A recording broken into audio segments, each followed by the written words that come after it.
Willkommen and bienvenue. Welcome once again to another live stream. I am overjoyed to say that in the studio is the incandescent, incomparable Sally Inkster of Find Brand You. Now, we are often to be found discussing elements of personal branding, and she wants to ask the question, which of course she will answer, why and how does your environment affect your brand?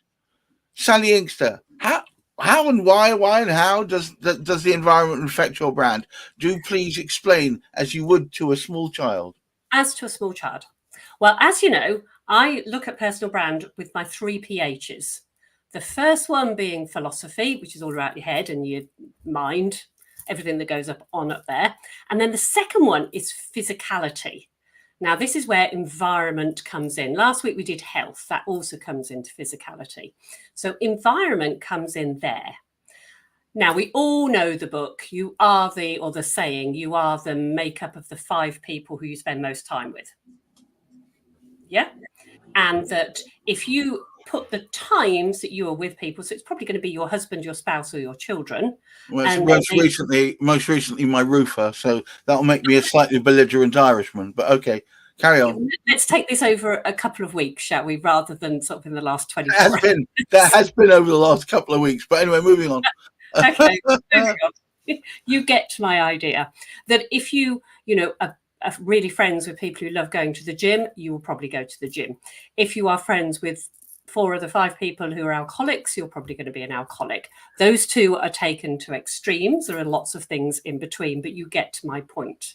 Yes, I do. So people are part of your environment, and it is so important when you are trying to build a business, run a business, do all the things that you do, that you have people around you who are trying to do the same things or are higher up and doing it better or more or in a further position than you are, because then you've got something to aspire to. So working around people in your environment is incredibly important. But there are other things that go on in our environment, aren't there? And such as, let's go office. Okay. So this doesn't.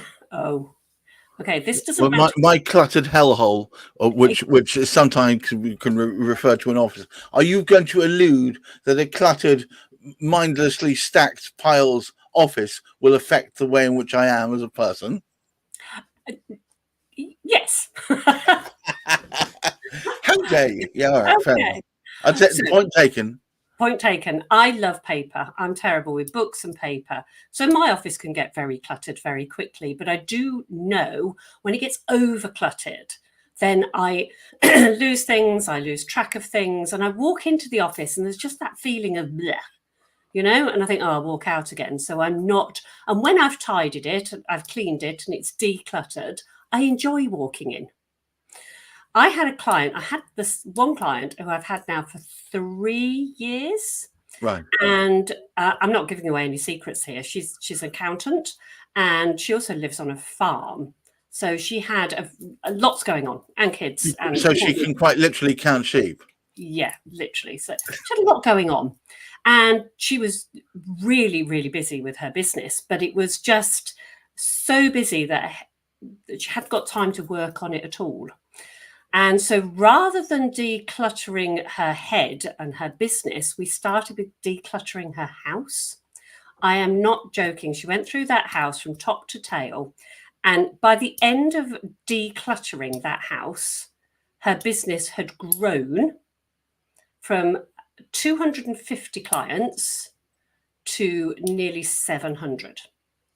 Good. And she hadn't actually done anything particularly different with her business, but she decluttered her house.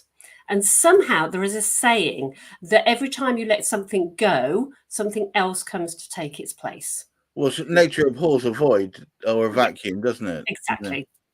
Yeah. Completely. I'm not a scientist, but that is what the talk is about. Yeah, absolutely. So your environment of your office is incredibly important. But then again, so is the environment of your car. How's your car, Gareth? Actually, we keep that as empty as possible.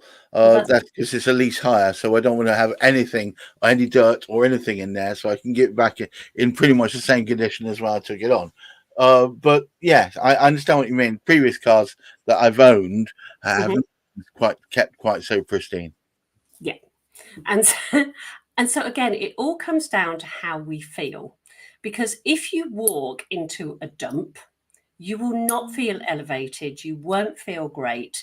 Your mindset won't be, it'll be crowded with too many things that are not good.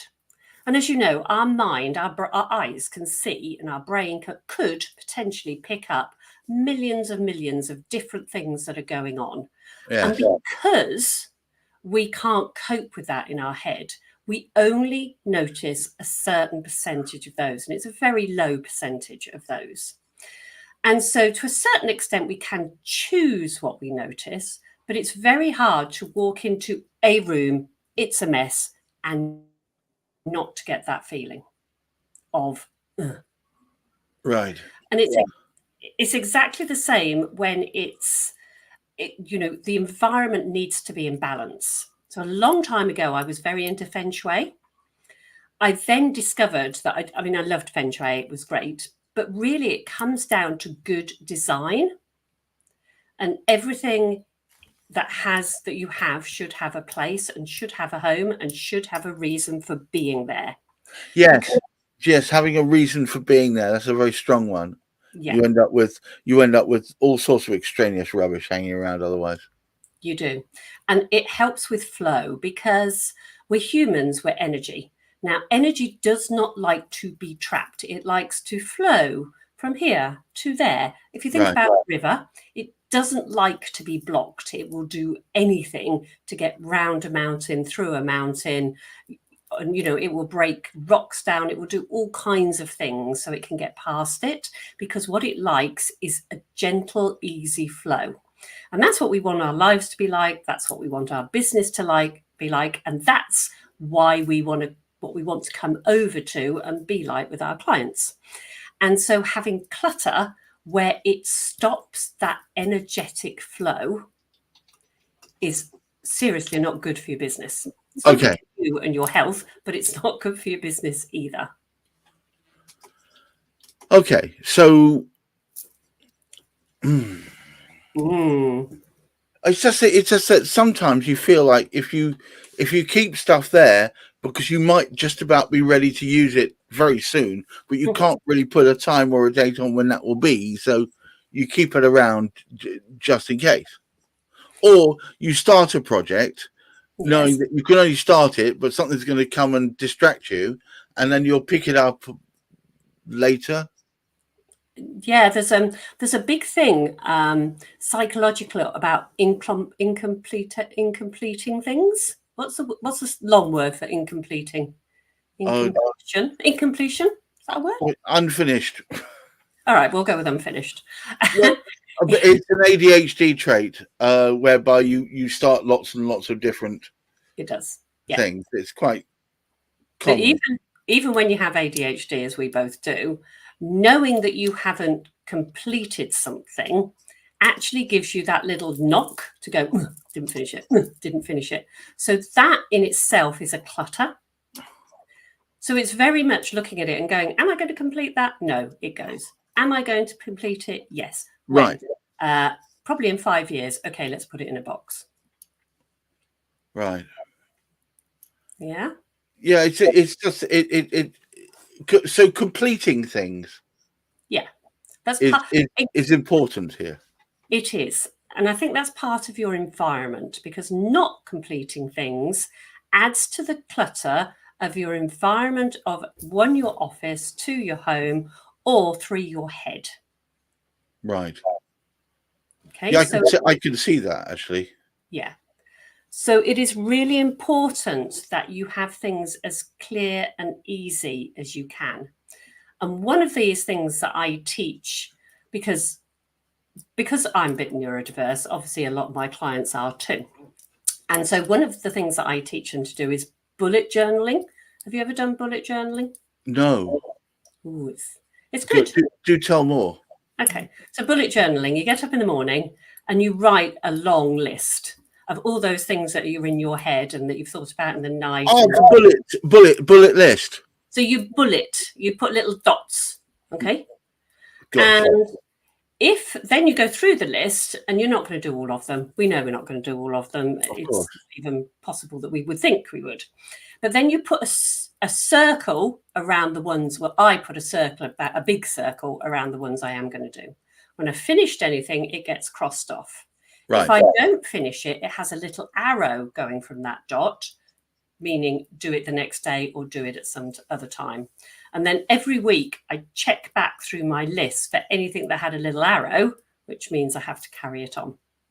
But there's a lot you can do with bullet journaling. Again, it is a way of decluttering your head, which is important. So you declutter your office, any of your home. You make everything so that it is useful, you love it, or it has a purpose for being there. So, it's necessary. I don't like baskets in the laundry room, but they're necessary. You have to have baskets. End of. You have to have. Why don't you like baskets in the laundry room? Well, because they're too big and they're cumbersome, and when you're not using them, they just stack up there. But they are very useful, so I accept them being here. Okay, so they're useful and they're necessary. I mean, you may not like, I don't know, a chair you have. You don't like that chair, but it is a very good place for everybody to sit down when they're putting the shoes on. So it's necessary. Yeah. Yes. Yeah. Yeah. Okay. So useful, necessary, or loved.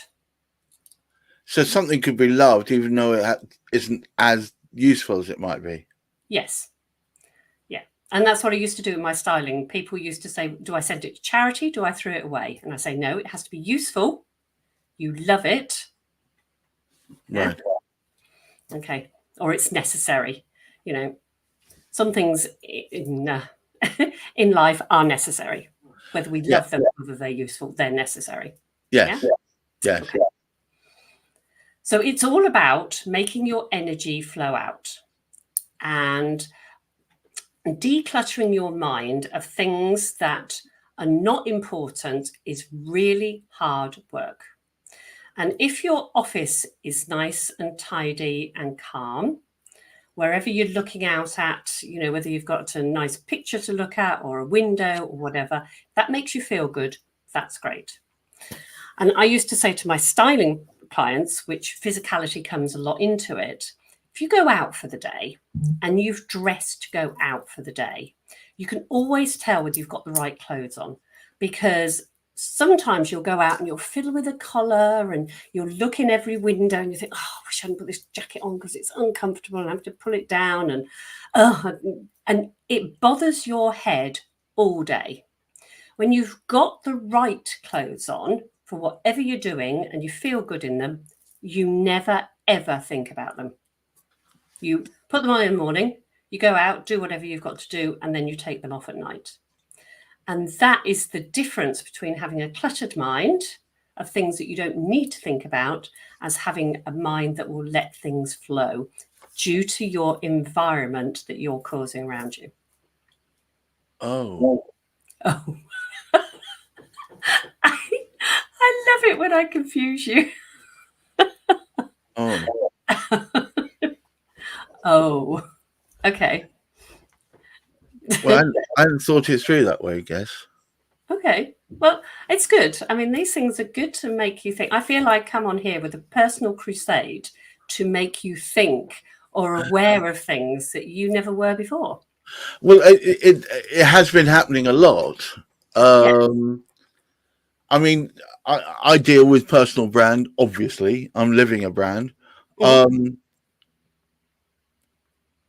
I'm doing some of what you said anyway. But a lot of it I'm not doing. So I'm thinking maybe I should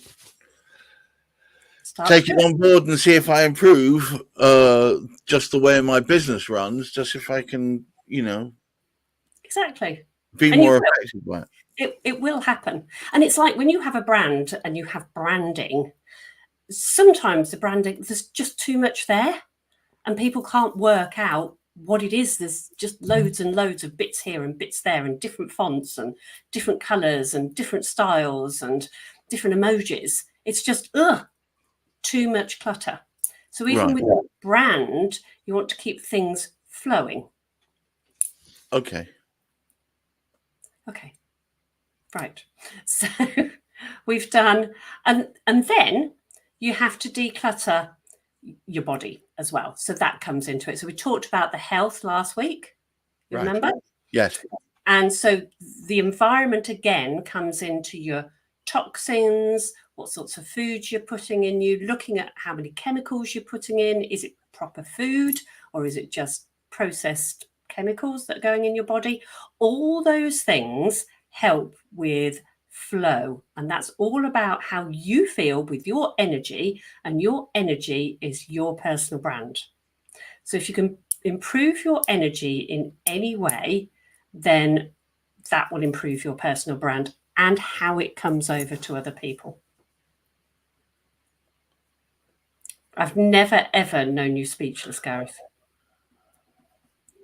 I need to process some of this. All right. Okay, we're run out of time anyway. But okay, this is good. Okay, this is very good stuff, guys. I hope you found this as light bulb momenty. I've just made my own compound noun there. As light bulb momenty as I did. Sally Inkster is a force to be reckoned with, and the easiest way to find out more is to get in contact. SallyInkster.com. Of course, you can find her eponymously on LinkedIn, and she'll be glad to have at least an introductory session with you, which I suspect she may open your eyes as open, if not more open, than mine have been. All I would say is try and enjoy this week. Enjoy the sun. Keep your feet on the ground. Keep reaching for the stars, and look after that mental health. And get in contact with Sally. She'll make you see that the way in which you present yourself, the way in which you present your business, is everything. It's all very important. Thank you so much, Sally. And until next time we all see each other, ta-ta. Take care.